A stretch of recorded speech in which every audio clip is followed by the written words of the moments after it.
there a roadmap for marriage, one that guarantees a successful arrival at the destination of true happiness, fulfillment, and contentment? No, there isn't. But there are, however, advisories and signposts that can lead us on a path that can help a married couple get there. Today, our guest, Dr. Edward Sri, is going to tell us what they are and why they can make all the difference in a couple's journey together as man and wife. Dr. Sri is Vice President of Mission and Outreach and Professor of Theology at the Augustine Institute in the Archdiocese of Denver. He is the Content Director of the beloved Marriage Program. I'm holding it up for you right now. And in addition to that, he is also the author of Men, Women, and the Mystery of Love, available for you at EWTN's Religious Catalog. That's EWTNRC.com. Let's welcome Dr. Edward Sri.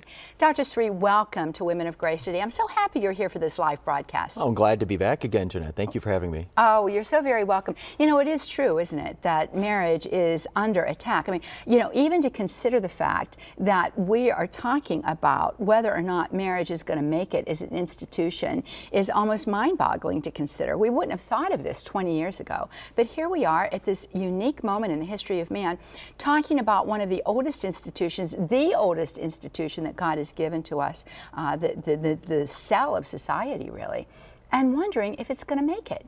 What do you think? Well, I think it will, because God made it, and God made us as human persons, and we desire, ultimately, this lifelong, committed, fruitful love. That's what's on the depths of our hearts. Now, our culture has us very skewed, and I think marriage is going to continue to go through great tribulation. It's probably going to get worse in many ways before it gets better. But at the same time, and I meet people all over the country that, you know, they're very discouraged about marriage. Maybe they've gone through difficulties in their own past in marriage, but especially the young people that I work with in Focus and college students around the country, they have a very cynical view about it. You know, it's like, well, why bother? You meet people in their 20s and they're thinking, you know, we're happy, we live together, you know, we have good jobs, you know, why do we need some certificate? That's how they view marriage. Does marriage really even matter today? And so a lot of people are a little cynical about this, and they're a little jaded with the culture's understanding of love and wondering, is a lifelong love really possible? And so we're seeing in our culture the numbers of married people just really on decline. Right now, today, just barely over 50% of adults in the United States are married. Barely. Really? So think about it, 50. all the married people listening right now, watching right now, we're going to be the new minority in our country. Wow. Because again, people think it's not possible, it's not needed, but yet at the same time, what's fascinating is if you ask those same adults, what do they desire most in life? 93% list as one of their number one goals in life, having a happy marriage. Isn't that incredible? So they desire it. I mean, this is it. They just don't think it's possible. But I think that what that points to is deep on the human heart is a desire to be truly known. I want to be known. I want to be loved. And I'm made to give myself as a gift to someone in love. And deep down, we all want that.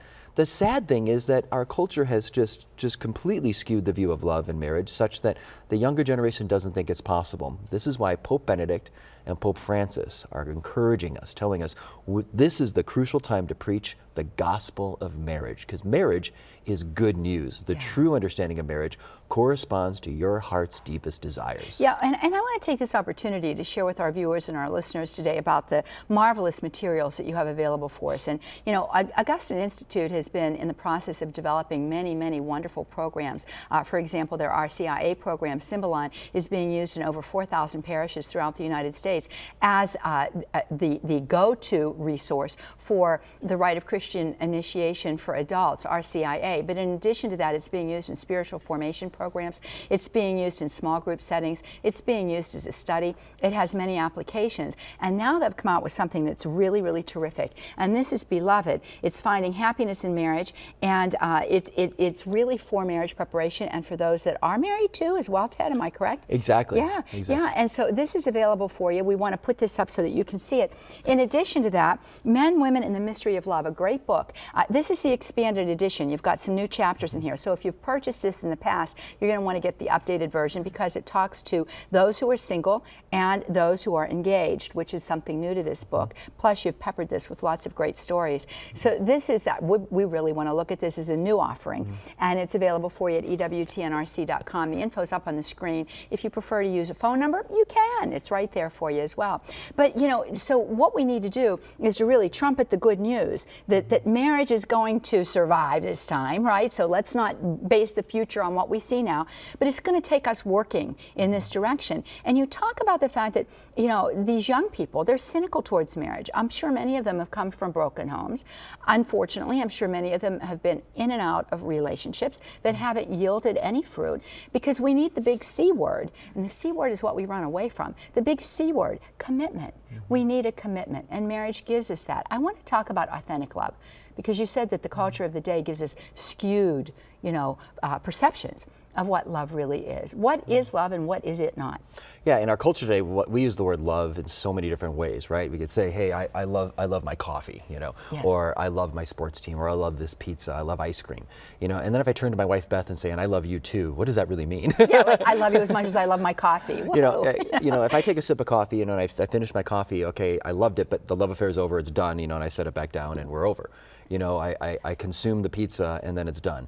That's how we understand love, and that gets us to look at other people in the same way, as more of like a product, something that provides some good or service for me. And that's a very self-centered understanding of love. What do you do for me? You make me feel good. You give me a rush of emotions, or I like just hanging out with you. We have fun together. You give me pleasure. The challenge is that what happens when things get difficult in a relationship? What happens when it's not always just fun and it requires some work, it requires some sacrifices, any relationship will do? Then will that other person really stay with me? You know, in our culture's understanding of love, people are really, they're not really committed to me. They're committed more to what they get out of me. Again, fun times, pleasure, emotions. And so when those feelings start to fade, then the relationship is going to fade, because they're committed more to what they get out, not to me as a person. Well, you know, don't you hear this a lot? And I hear it. You know, it's just like, well, I'm not in love anymore, or you know, I'm not getting anything out of this relationship anymore. And the question should be, what are we putting into the relationship? And do we really fall in love? Or do we fall into chemical attraction? Do we fall into, you know, even do we fall into a lustful desire for somebody, as opposed to this love, like, I'm going to lay my life down for you, which is what a man is to do for a woman, and a woman is to do what? She's to respect her husband and submit to him. Nobody wants to hear that anymore, but it's the only way in which it can thrive. In your book, Men, Women, and the Mystery of Love, you talk about this true knowledge of what love is, and you say that all true love really has to be based on friendship. And you go through and give us some insight into what friendship is and isn't. You described one already, sort of a utilitarian approach to a friendship, right? What am I going to get out of you? How is this going to serve my needs? You know, how can I advance as a result of this relationship? What are those other areas of friendship that lead us to the ultimate goal? Sure. I have a whole chapter on friendship as the foundation for authentic love, and I just draw on the great tradition that John Paul II draws on. That's from Aristotle and Plato and St. Thomas Aquinas and others on this. And so different kinds of friendships. So you can have a friendship based on pleasure, where it's more about we share fun times together. That's the basis of the relationship. Or you can have a friendship based off of some kind of utilitarian purpose. You know, we have a business relationship. You know, you sell me books and I pay you money for those books.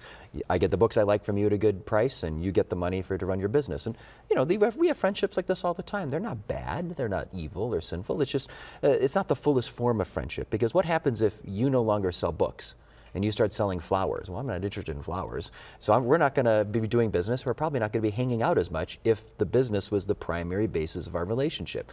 Same thing, let's say, you know, we're in college together and we like the same sport, or we like the same clubs, or we listen to the same bands.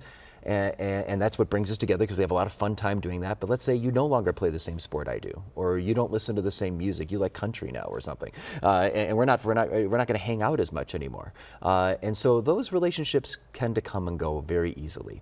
And that's sadly how many romantic relationships are now. It's based on we have fun times together, we share emotions together, we go to amusements together, we have sexual pleasure together. But once that is gone, and I can get pleasure from someone else or more fun time with someone else, I'm going to go that route. Because if the relationship gets difficult and demanding, where, oh, I hurt your feelings, oh, I don't want to hurt your feelings, I have to work on changing, I have to be more generous, I have to be more thoughtful, that's more focused on the other person. And if I view love as more about what do I get out of you, well, you're complicated, you're difficult. It's kind of like, when your computer starts acting up. Well, I think I need to get a new computer, or my lawnmower is not working as well anymore. Well, I think I need a new lawnmower. Well, the relationship's getting difficult and I have to change. I might have to make some sacrifices and be more generous and, think about things from your perspective and not just my own.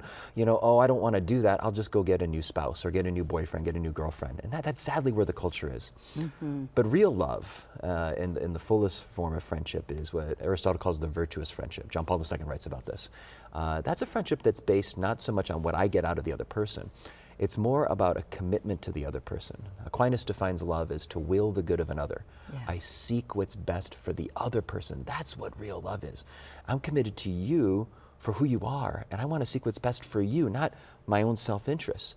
And so real love isn't about just two couples kind of looking eye to eye and, just staring at each other and getting nice feelings, romantic feelings from each other. Real love is actually much more about I'm looking at you and seeking what's best for you.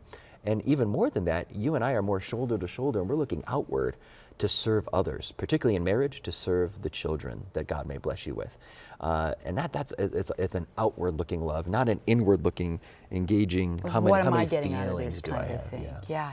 Well, friends, we want to remind you that because we are live today, you are able to interact with us right here on Women of Grace Live, both through the radio and if you're watching us on EWTN television. We want to give you a couple of numbers so you can do just that. Here's an 800 number for you, 800-221-9460. That's 800-221-9460.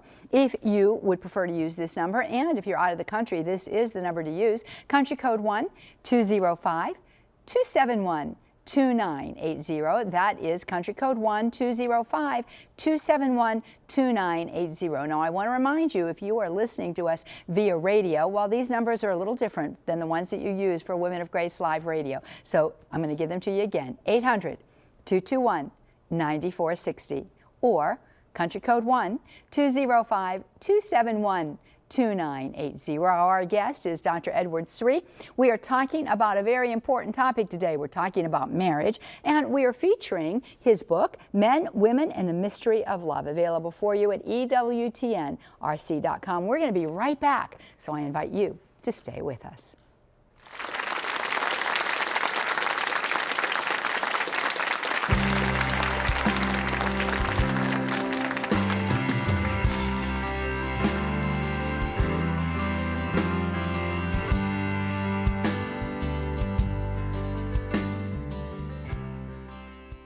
We asked people all over America, what have you done for your marriage today? Boy, I gave a huge hug this morning, like a really big squeeze that lasted forever, a great kiss. Those things are really important. She got a really short haircut that she hated, and I wrote her a note and put it up on the mirror saying that she was a cute girl with cute hair. What have I done for my marriage today? We've actually organized a date night tonight. What have I done for my marriage today? Wow, that is a great question. I took the baby while she worked. I got up with the baby while he slept. Yeah.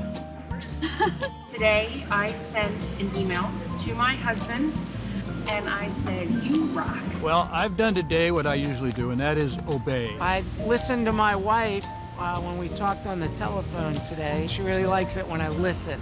What have you done for your marriage today? Little things can make a big difference. For ideas, go to foryourmarriage.org, a message from the Catholic Communication Campaign.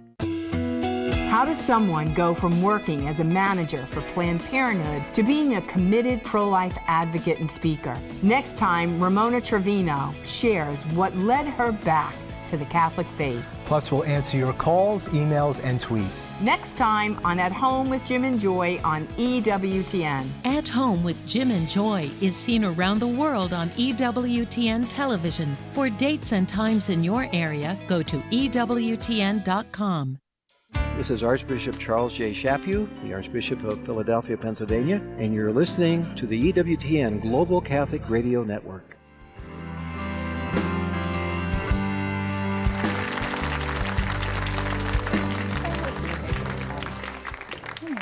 Welcome back, friends. We're visiting with our guest today, Dr. Edward Sri, and we are encouraging you to get out to EWTN Religious Catalog. 2 ways you can do that: through the internet, EWTNRC.com, or you can just pick up the phone and give a call. All of that info is available for you there right on the screen. Here is the book, Men, Women, and the Mystery of Love. I mean, just the title is engaging, but what is the content is fabulous. So we encourage you to get out there and get a copy. Excellent to give somebody who is planning on getting married. Excellent for you to read if you are married. While you're out there twinkling those happy little keys, we want to send you to our website too. That's womenofgrace.com. Very simple. All one word, womenofgrace.com. And when you get out there, I want to encourage you to become a subscriber to Women of Grace Exclusive. It is the best deal on the planet. Why is that? Because it opens up all of our archives to you, which means that you get to watch television programs going all the way back to the early 1990s, maybe even before that. In addition to that, all of our radio programs are archived there for you, and all kinds of special, very special presentations. Our Women of Grace retreats and national conference talks. Dr. Sri is on those, and we've got webinars. Dr. Sri is in those. All kinds of good things for you there at womenofgrace.com. Well, as you know, we feature a patron saint for our programs, and our saint for this week is a saint in the making. He is Pope Pius XI. His papal reign extended from the end of World War I to the eve of World War II and embraced a time of unprecedented upheaval, both politically and socially. Both Pius XI never shrank from the challenges of his time, nor did he ever shrink from anything else. Born Achille Ratti in the province of Milan, Italy in 1857, he was the son of the owner of a silk factory. After his ordination to the priesthood in 1879, he embarked on a largely academic career within the church, obtaining, get this, 3 doctorates before serving as a professor at the seminary in Padua. Pope Benedict XV appointed him as papal nuncio to Poland, but he was expelled from that country a few years later. Benedict conferred the red hat upon him and 2 other prelates in 1921, joking at the time, "Well, today I gave you the red hat, but soon it will be white for one of you." And so it was. Ratti was elected Pope on February 6th, just a year later, 1922, and took the name Pius XI. The aim of his pontificate was to Christianize all aspects of what had become an increasingly secular society. He believed most of society's ills were due to concupiscence and the inordinate desire for pleasure, possession, and power. His aim was to spread Catholic values throughout society, and he used existing communication technology to do so, becoming the first pope to broadcast on radio after establishing Vatican Radio in 1931.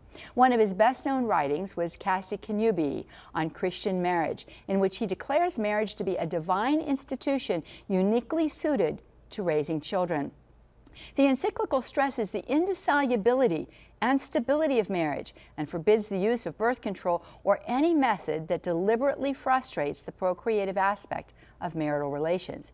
It also prohibits abortion and forced sterilization. To this day, the faithful can find the inspiration they need to meet right in this encyclical as the challenges continue to mount around us regarding marriage. It also is a great source to keep their family strong and resilient in this modern age in which we live. After suffering several heart attacks, he died on February 10, 1939, at the age of 81. Get this, his last words are beautiful. "My soul departs from you all in peace." And so it is that we ask this saint in the making for his intercession. Pope Pius XI, pray for us in these tenuous times where marriage is under severe attack. Amen. You know, as we listen to this beautiful, bio of Pope Pius XI, it sounds as though his day and our day wasn't very different, right? We've just progressed along that spectrum a little bit more. But he was encouraging in that he believed that Christian marriage could flourish, and so it can. And prior to our break, Dr. Sri, you were giving us some insights into what is authentic love, why it is based on true friendship. And you mentioned that ultimately, and St. Thomas Aquinas I think states this so beautifully, that ultimately marriage is geared for the benefit, the ultimate good for the other, so that it's not self-seeking, it's other providing. What can I do to help you? And I think that the best that we can hope for someone and the best that we could strive to effect for them is to help them gain eternal life, don't you think? Yeah, that's the ultimate goal, right? So it's an outward-looking love. That's what true love is. And in the context of marriage, it's about seeking what's best for my spouse, what's best for the good of our marriage, and what's best for the children that may come from our marriage. And certainly, the spiritual life is at the highest end of this, right? Because we're all made for heaven, and so we're helping each other grow in heaven and to heaven. And that's we do that in many ways. You know, when I was younger, I used to think, I help my spouse get to heaven, so I'm going to lead my family, we're going to pray and all that. But we also help each other go to heaven through our weaknesses. You know, because of our, when you bring two persons together with original sin and their own weakness, my own way of looking at life, it's hard, and as I was working on this book, the revised version of the book, I was talking to a lot of married couples, a lot of young couples, people who are married maybe 10, 15 years as well, and getting a sense from them, what are the real struggles? And I kept hearing over and over again, no one talks about the real struggles. We always talk about how wonderful marriage is, and we all know it's hard and involves sacrifice, but no one ever really talks about how difficult it is. I remember one couple, this is on my Rome pilgrimage, we were sitting, waiting for the Pope to come out in the front row, we had an hour to wait, and I was asking a bunch of these couples about this, and this one young woman, she has 3 kids, she's probably, 28 years old or so, almost 30, and she just said, no one ever prepared me for this. It is so hard, 2 different people coming together. I knew I had to die to myself, but I never realized how much, and I remember another friend of mine saying, I never knew how selfish I was until I was married.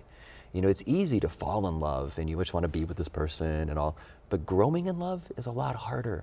And there's a lot of challenges that come up, and yet that's precisely where Jesus wants to meet us. John Paul II has a beautiful quote about marriage. He says, the same God who calls us to marriage continues to call us in the midst of our daily circumstances, challenges, and trials that come up in marriage. I want to stop you there because I want to ask you to define for us the difference between falling in love and growing in love. Yeah, okay, falling in love goes back to what we were looking at earlier about that's just, those emotions. So I have an emotional attraction, I have a physical attraction to the person. That's easy. You don't have to work at that. You just wake up in the morning, I notice this person, I really want to be with them. That's easy. Yeah. But the process of growing in love, that's where I'm not looking at the person more for, I just want to be with them because of what I get out of them. I'm starting to look more out of myself to serve them and their good, and serve the good of our marriage. And that's harder. So that's where I'm growing in virtue, I'm growing in patience with this other person's weaknesses and faults. I'm growing with generosity in my own life, putting aside my preferences, what I want to do with my time or my money or my career. It's really, when you're married, it's no longer about my stuff. It's really, it's not my time or her time. It's really God's given us this time, and how do we best use it? It's our time, right? Exactly. It's our money. But young people oftentimes don't think like that. No, and that's what causes a lot of friction in marriage. Even very good, I know very good devout Catholics, people that go to Mass every Sunday, they may even go every day, they love Jesus, they watch EWTN, they are struggling in their marriages. Right. And we often talk about marriage prep. We need to do a lot better at marriage prep, indeed. But Pope Francis, Pope Benedict, and I would argue with them that they're right, that we need to be doing a lot more for marriage ongoing formation. I agree with you, because that's, when those emotions, and let's face it, nobody can live on that kind of falling in love high. I mean, you just can't live that way long, because the reality of daily life presses on you, and so in some way all of that's got to simmer down, and it's when that begins to simmer down that I think most couples get into trouble, because they're not anticipating that the rubber is eventually going to meet the road, and they're not anticipating that the fact that ultimately marriage is a vocation, and every vocation is meant to lead us to eternal life, which means it's the process of purification. Exactly.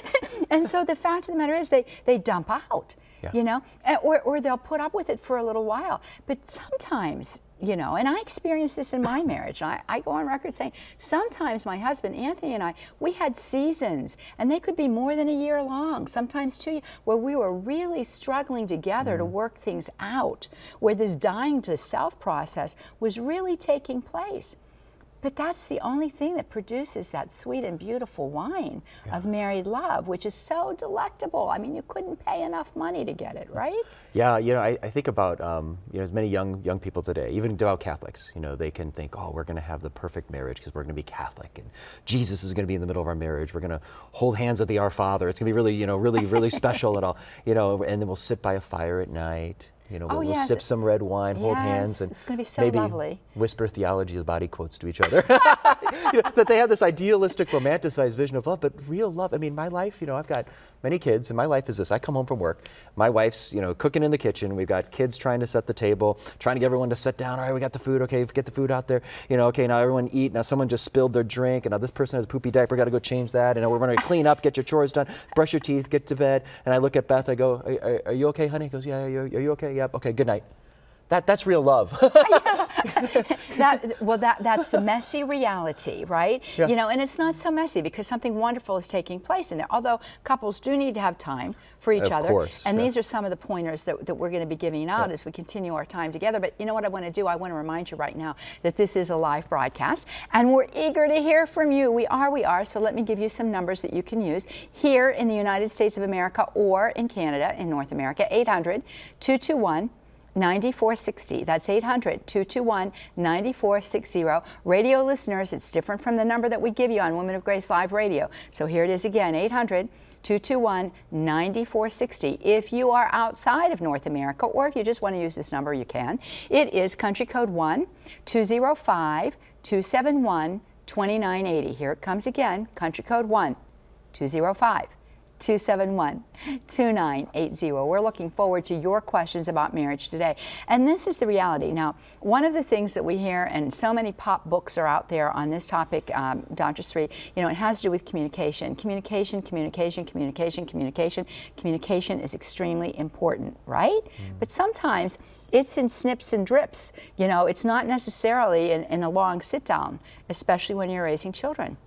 Absolutely, yeah. And I don't claim to be an expert at this. I'm learning very much, you know, all the time. And family dynamics change over time. When kids are little, it's a little easier. You know, as they get older, you know, they have teenagers, they stay up later, they need help with homework, and that's just a great time to bond with them. And so finding the time to talk to my wife, it's hard. I mean, we're getting ready to do some projects in our house, and we've got kids in school, and I'm doing some travel, and we're to find that time. So, you know, one thing that we try to do, and we're not the best at this, so we need to learn from many other people, but is that what you talked about, having some time where we can just get away. There are some times where I remember we had all these things piling up that we needed to talk about. I said, honey, we just need to go away. Let's just go away for a weekend. And it was like half business and then half just marriage enrichment. You know, but, you know, just to be able to get away for a little bit, have that special time together just to enrich the marriage. You know, what's sad is I see this with some Catholic couples, they focus so much on the kids and they don't focus on their marriage. And they think, well, I'm doing the Catholic thing, but this is what the kids are going to pick up on the most, is watching mom and dad relate. That's right. And so it's crucial that we get that time together. Well, you know, and I was just going to say that the fact of the matter is that there's a lot of ways to communicate. Obviously, verbally is probably the best way, although there are skills in communicating verbally. You know, there are ways to phrase things, but there's also, you know, the body language. There's also the sweet little touching, you know, where you come by and you stroke somebody's cheek, or, you know, you just rub his shoulder, just that element of connection. Just that element of connection can be so very important. And I know that we've got callers that are calling in. I'm going to give you those numbers again because we're going to a hard break right now.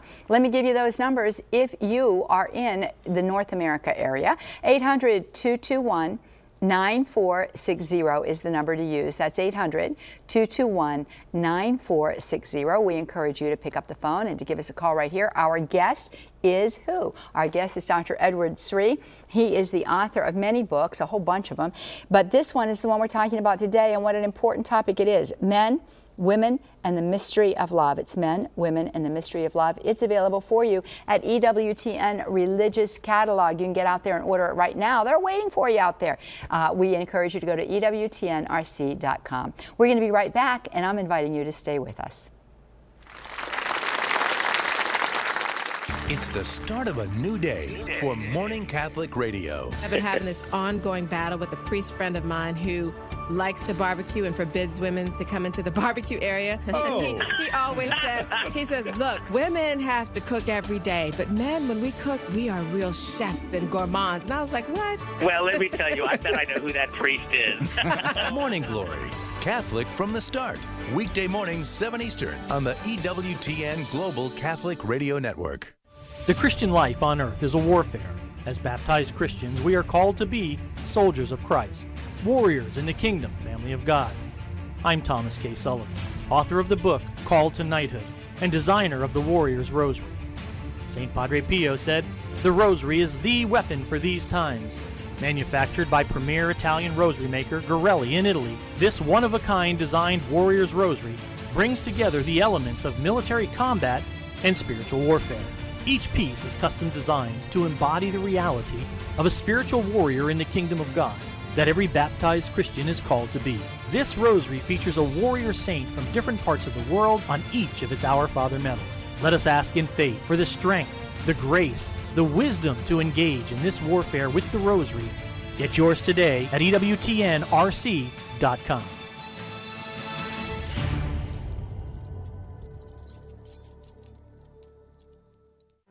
What's stopping you from becoming a Catholic? Why can't women become priests? I don't understand why I have to earn salvation. How is it possible that God created everyone? Why do I need to confess my sins to a priest? Why is the Catholic Church so unwilling to The Catholic Church is too rich. Catholics worship Mary and are committed. As far as I'm concerned, all religions are equal. You are called to communion with Dr. David Anders. Today, 2 p.m. Eastern on the EWTN Global Catholic Radio Network. Hi, this is Dr. Ray Guarendi. Thank you for listening to the EWTN Global Catholic Radio Network.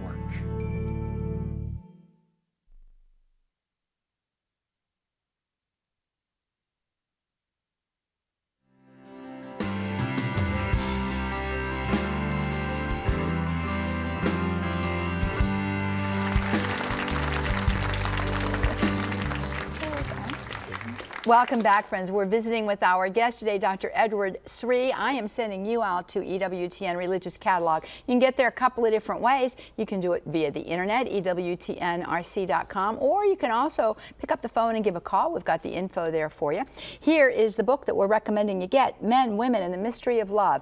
Not only does it give you the really good foundation, philosophically and theologically, about married life, but it gets into the nitty-gritty, and that's kind of where we're ended up at this point in time, and inviting you to give us some phone calls here. While you're out there, I invite you to stop by Grace Place, which is at our website, womenofgrace.com. It's the social networking portion of our site.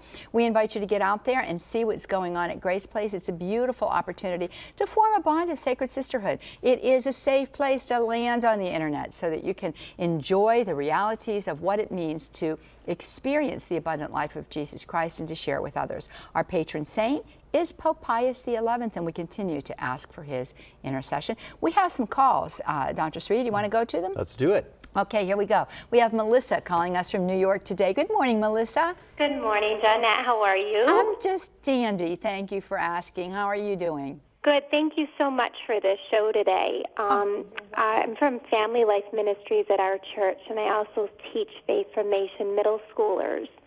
And relationships and marriage are really big topics in both of those areas in our church and in our world.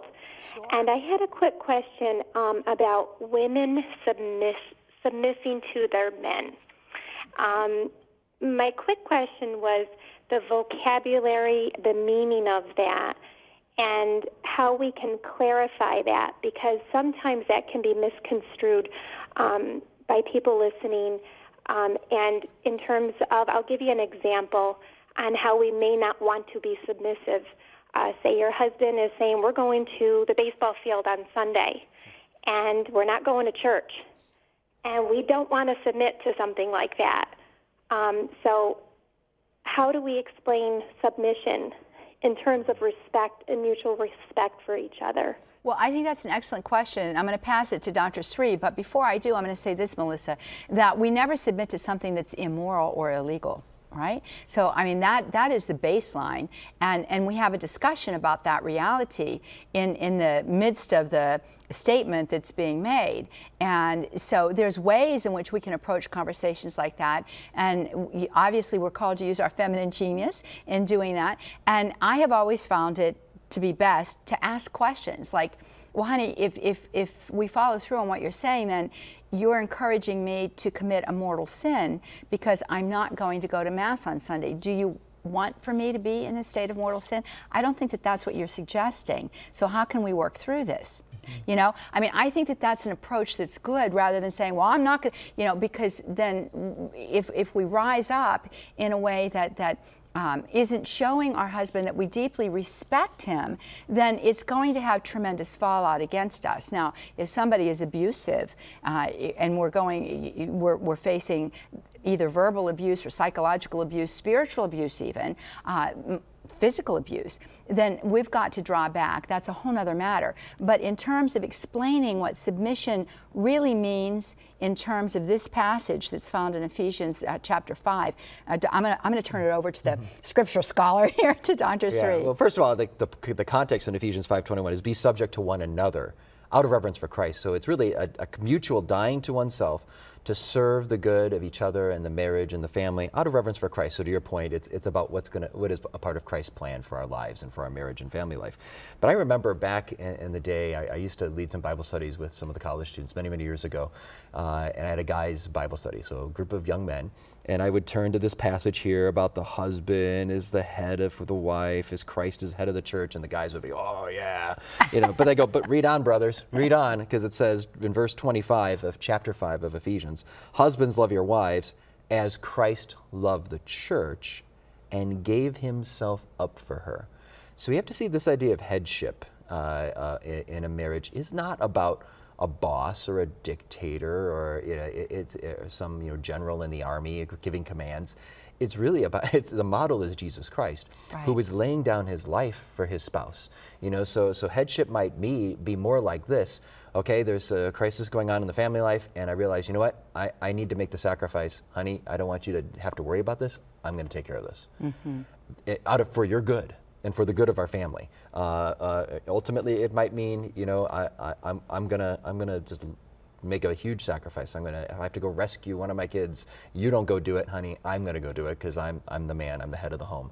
And so I jump in the river, and I may give up my life to save a drowning child or something. I mean, it's that level of commitment and living like Christ. But day to day, it is thinking about the good of the wife, the good of the family.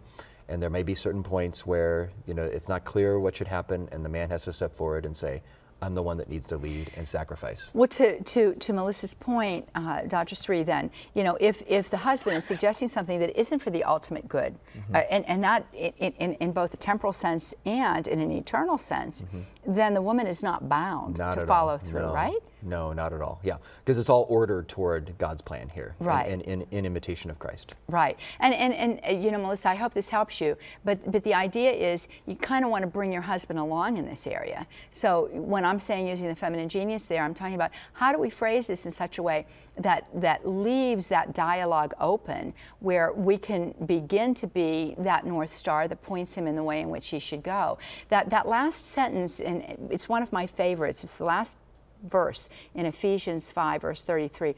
It almost is a summary statement to me when I read it, Dr. Sri. See what you think about it as a scripture scholar. And St. Paul, my paraphrase, is like, well, what I mean to say is, husbands, cherish your wives or love your wives.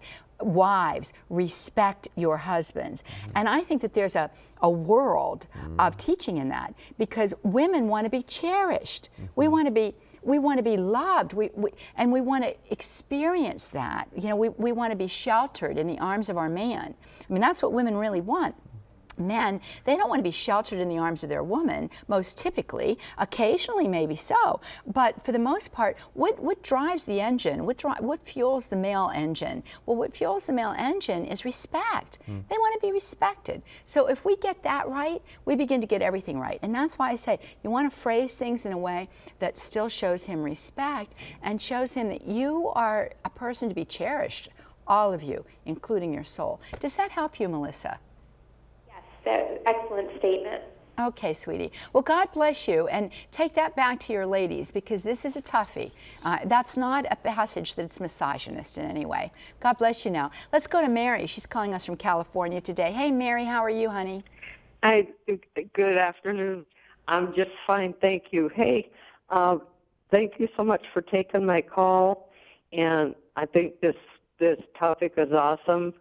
Growing in love is a process, and we need to get out of ourselves and grow with each other. Now, I want to give a little example from when my husband and I were married. He's deceased now. When we first started dating, he looked at me and smiled and says, "Remember, honey, I'm the man." And I just off the cuff, I come off saying, "Okay, honey, but just realize I'm the woman." And we never, ever, ever had any problems. We had the highest respect for each other. We were together for 21 years of the most blessed years of my life, and I'm grateful to God for every moment. Mary, that's a beautiful story, and it reminds me of something that I think is very important for us to consider, and that is those of us who experienced years of married life. I too am a widow. My husband and I were married for almost 34 years, but those of us that have some years under our belt, we can be mentors to young couples in these moments if we're willing to share and be candid with them about the struggles that we face within our own sacrament of matrimony. What do you think, Ted? Absolutely. I think that's one thing, again, the church is calling us to, is for these great witnesses, whether it's existing married couples that are many years down the road, or people that are widows that can share from the experience. You've shared already a couple times in the show that I think in many ways are going to bless many young couples in the midst of their challenges, realizing, oh, other married couples have these challenges. How did they make it through?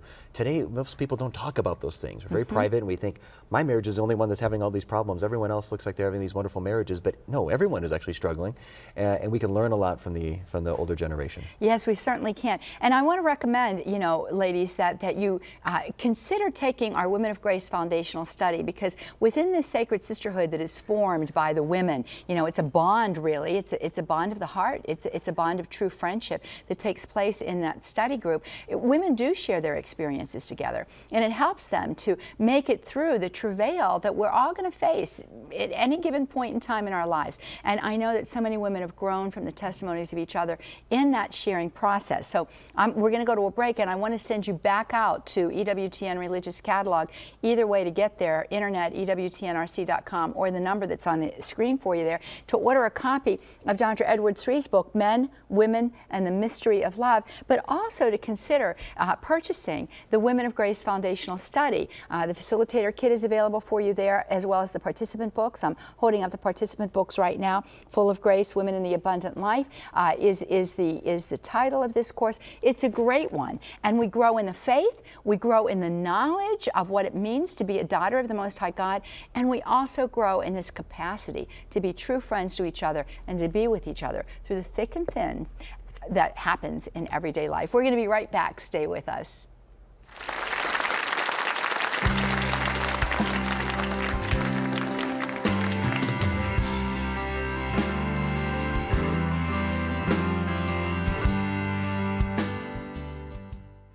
A lot of people have fallen into the lie that our church's teaching on sexual ethics, marriage, and gender is somehow hateful. But what is love? Love is willing what's good for someone else. It isn't good for children to tell them they might be one of over 50 genders. It's confusing. It isn't accepting to tell people to identify who they are with their attractions. It's demeaning. It isn't good for our bodies to engage in some of the things the secular gay community encourages. It's unhealthy. It isn't good for children or society to make mom and dad irrelevant words. It's tragic. It isn't good for our souls to act outside of the plan of God, etched into the nature of our procreating bodies. It's sin. Countless men and women with same-sex attraction are finding health, life, and the love we were made for in the Catholic Church. Now, you might disagree with how we care for them, but don't call it hate, because love isn't hate. This is Chris Stefanik from RealLifeCatholic.com on EWTN Radio. Did you know the Women of Grace Foundational Study is designed to help you discover your dignity and vocation as a daughter of God? Join with others at home or church for a journey of discovery and transformation as you explore the call and gift of your femininity. How about leading a group? Everything you need is in the Facilitator Kit. For information how you can start a group or join one, call 800-558-5452 or visit womenofgrace.com. Get started today on the journey of your life. Hi, this is Teresa Tomeo, host of Catholic Connection, and we're glad you're listening to the EWTN Global Catholic Radio Network.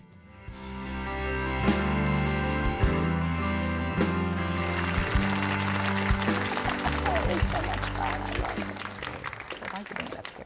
Welcome back, friends. We're visiting with our guest today, Dr. Edward Sri, and he's giving us valuable insight and wisdom about marriage. Yes, especially necessary at a time like this when it's under attack just about in every sector of society and institution that comprises the world of man today. Men, Women, and the Mystery of Love, available for you by getting out to EWTNRC.com. That's the website address. The number's on the screen for you, too. So we invite you to get out there, get a copy. You will not be sorry. If you are in a position within a church, as Melissa was sharing with us, this would be a great book to get and to work on with the people that are under your care, those who have been entrusted to you through the position that you fill in your parish. So consider that. Men, Women, and the Mystery of Love, EWTN-RC has it for you. We're excited about that. That's Religious Catalog. We are also excited when you stop by our website, womenofgrace.com. That's womenofgrace.com.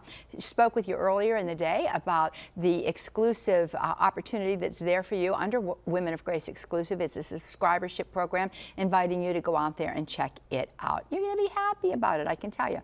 Our patron saint is Pope Pius XI.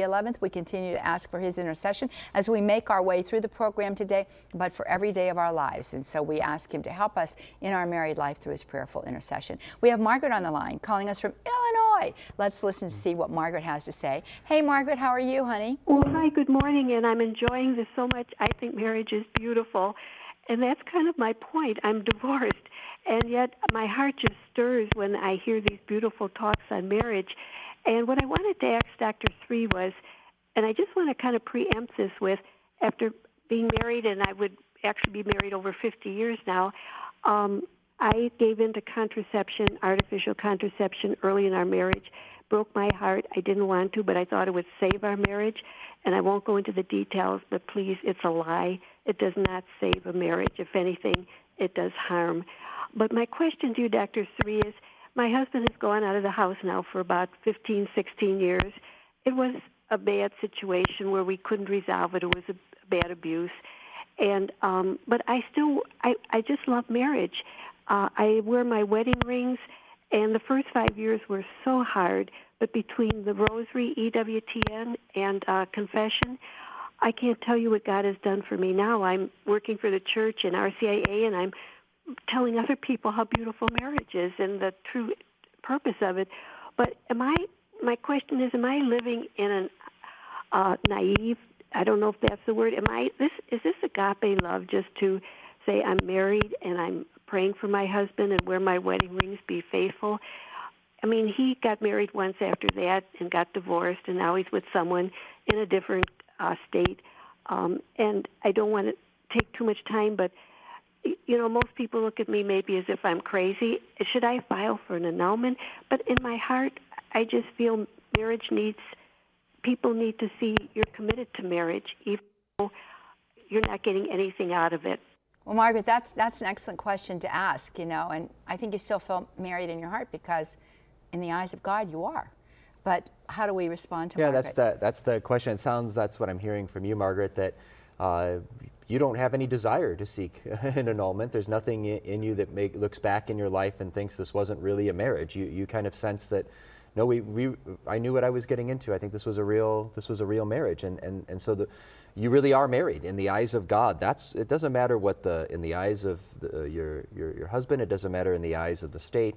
What matters is what exists in reality between you, your spouse, and our God. And so you are married, and it's wonderful that you are living agape love, you know, and praying constantly for your husband, and praying for his soul, for his change of heart, perhaps even. And I've heard of stories of people who've been like you and have gone through really great hardships, and after many years of the husband leaving and being with another woman, all of a sudden has a change of heart and conversion. I don't think that happens often, but I have heard that happen. I have heard it too. So to cling on to that Christian hope, and even if it doesn't happen in this world, you're still praying for his soul, which is what your mission is as the wife. And you're bearing a great cross, Margaret, so I will pray for you. But thank you for your witness to fidelity and true commitment in marriage. Yeah, that's heroic virtue in my book. I mean, I think that's heroic virtue, Margaret, and it's a beautiful testimony to what true love is, and this is what Dr. Sri has been sharing with us about. And I want to go to Matthew in Indiana in just a minute, but quick comment on one portion of her married life that Margaret shared with us regarding contraception. And I know that you devote time to that in your book, Men, Women, and the Mystery of Love, and in all the marriage prep that you're working on with the series Beloved. So I wanted to ask you, this reality of contraception never helps a marriage, does it? Never does, no, because love is meant to be fruitful. And so this very act of physical union, John Paul II teaches, is meant to express a profound personal union. So in giving their bodies to each other, they're giving their very selves to each other. But what happens in contraception is I say, I love everything about you except this. Yes. For your fertility. I don't want to embark upon even the possibility. Or even I give you everything but my fertility. Or I hold back, exactly. And so, and I've heard stories like this where then the wife just says, well, he doesn't want babies, I'll just give into this. Yes. And then they come away feeling more used in the end. So it never leads to solving the problem. No, it never does. And so I just want to put a word out there to you, friends. If you're contracepting, stop. Please stop. It's sinful. It's a grave sin. Please stop. It's not good for you. It's not good for the marriage. It's not good for your husband. It's not good for your wife. Matthew in Indiana, we've got just a couple of moments for you here, but we wanted to get you on the air. What is your question? Can you tell it to us very quickly? Yes. My question, Catholic Church is universal. I'm from a different culture, from India. The way marriage works over there is you don't really date, so it's more arranged. Yes. The definition of arranged is your parents have a say in it. Yes. And you have the final call, but you might get to spend maybe 10 hours with the person. Yes. So that kind of marriages, I know Catholic churches in India accept it. How do you discern when you only have 10 hours with a person if you are supposed to live with that person the rest of your life? It's an excellent question, Matthew. Arranged marriages. I mean, how do we look at that?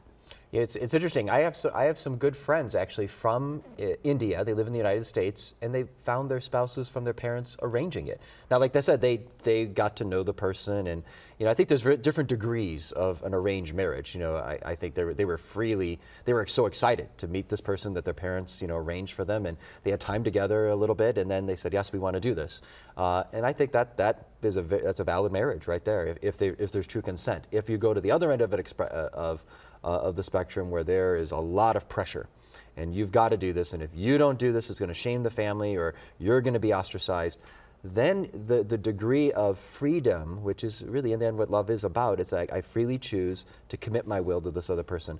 When that becomes lessened to such a degree, compromised, then it's not really a marriage because I was more forced and pressured into it. Yeah, and Matthew's saying 10 hours. 10 hours is not a very long time to get to know someone. So Matthew, that I think we'll leave it on that note. Friends, I'll tell you, we don't want to leave you on that note. We want to leave you on this note. We want to send you out to EWTNRC.com to get a copy of Dr. Sri's book, Men, Women, and the Mystery of Love, available for you there. Info is on the screen. Also encouraging you ladies, if you haven't done it yet, don't deprive yourself any longer. The Women of Grace Foundational Study, Full of Grace, Women in the Abundant Life, is available for you. The facilitator kit is there. The participant resources are there. I'm holding those up right now so that you can see those.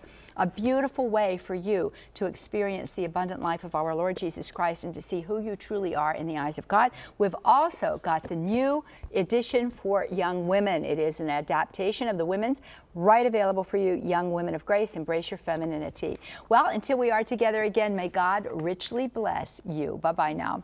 It's been very hard.